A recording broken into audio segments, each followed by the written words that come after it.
তারপর আমি বলবো সবাই মিলে ভোট করতে পারলে এটা ভালো হতো, ভালো হতো, ভালো হতো, দেশের জন্য মঙ্গল হতো। আবার তো একতরফা নির্বাচন, আপনি যেটা বলছিলেন, আবার তো একটা একপক্ষীয় নির্বাচন, অর্ধেক মানুষকে বাদ। না, একপক্ষীয় নির্বাচন শুনেন, এখানে আওয়ামী লীগ যে দলটা বলছেন আপনি, সেই দলটা হ্যাঁ ডেফিনেটলি বড় দল ছিল, কিন্তু আওয়ামী লীগ বিগত সময়ে ইভেন কি যেবার আমি দামে ভোটটা করলো, আপনি জানেন সেই ভোটে আওয়ামী লীগের 5 থেকে 10% লোক পড়ে নাই, প্রতিনিধন দেখাইছে। তা আওয়ামী লীগ এই নির্বাচনগুলো ফ্যাব্রিকেট করছে, অ্যাকচুয়াল আওয়ামী লীগের স্ট্যান্ড কি এখন, তাই না? এটা তো আওয়ামী লীগকে ভোটে প্রমাণ করতে হবে এসে। আওয়ামী লীগ তো নিজেই এটাকে নষ্ট করছে। আওয়ামী লীগ তো ভোটে আসতেই যায় না, নিজেই নষ্ট করছে। এখন না, আমি তো আওয়ামী লীগ নষ্ট করছে, তার আমলে যে ভোট দিয়েছে ভোটই নষ্ট করছে আওয়ামী লীগ।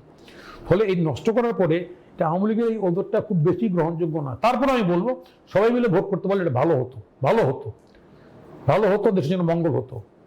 90 তো আপনারা গণঅভ্যুত্থান করলেন, এরশাদ সাহেব তো ভোটই করলেন। হ্যাঁ, আমরা রাইট কাজটাই করছি।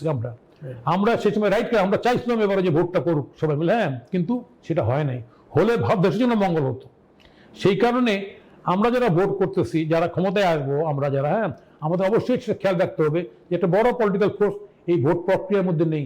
সেই ফোর্সটা কিভাবে ভোটে আনা যায় সেই চিন্তাটা তখনও করতে হবে, এবং যেটাই হবে দেশের জন্য মঙ্গল। ঠিক আছে, ভোটের আগে করতে পারি নাই, অসুবিধা নাই, কিন্তু ভোটের পরেও সেই চিন্তা করতে হবে।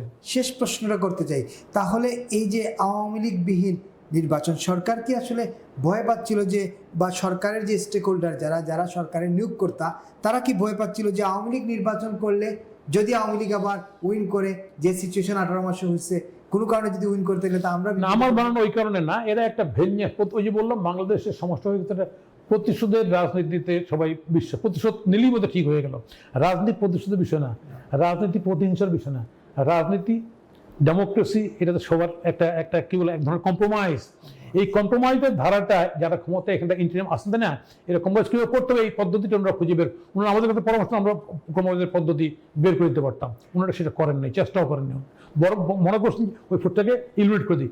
রাজনীতি এরকম কোনো ফোর্সকে এলিমিনেট করা যায় না, এলিমিনেট করা যায় না। এর পরিণতি খারাপ হয়, এর পরিণতি গোপন রাজনীতি হয়, এর পরিণতি সন্ত্রাসের রাজনীতি হয়। বাংলাদেশের সন্ত্রাসের জায়গা থেকে আমরা বহু কষ্টে কিন্তু এই 96 আওয়ামী লীগের মাধ্যমে কিন্তু এটা থেকে উত্তরণ ঘটছি। আপনি জানেন দক্ষিণবঙ্গে সবাইকে সারেন্ডার করে এটা জায়গায় আসছিলেন, ভালো জায়গায় আসছিলেন। এই জায়গাটা ছিল। দেশ স্বাধীনের পরে কতগুলো এমপি মারা গেছে জানেন সন্ত্রাসের কারণে। আওয়ামী লীগও তো কম ক্ষতিগ্রস্ত হয়নি দেশ স্বাধীনের পরে। তো ফলে চাপায় দিয়ে জোর করে রাজনীতি ক্ষতি হয়। আমরা চাই না বাংলাদেশ আবার সন্ত্রাস রাজনীতি ফিরে যাক। ফলে আমরা যারা ভোট করতেছি, যারা ক্ষমতায় আসবে, নিশ্চয়ই চিন্তাটা মাথায় রাখতে হবে আমাকে ভোটের পরে আমি এই বিষয়টা কীভাবে হ্যান্ডেল করবো। একেবারেই, তার মানে নির্বাচনের ব্যাপারে আপনি নিশ্চিত 12 ফেব্রুয়ারি? হ্যাঁ, আমি নিশ্চিত নির্বাচনটা 12 ফেব্রুয়ারি হচ্ছে, এটা আমি নিশ্চিত এখন পর্যন্ত, মানে ধরে নিচ্ছি হয়ে যাবে। হ্যাঁ, কালকে না হইতে পারে, বাংলাদেশে ঘটনা আছে, নির্বাচন হওয়ার সাবমিট করার পরও মার্কা পাওয়ার পর তো ভোট হয় নাই, ঘটনা আছে। হ্যাঁ, তো হয় নাই। ফলে তো এটা তো নির্বাচন যে কোনো সময় এটা হয়ে যেতে পারে এরকম ঘটনা।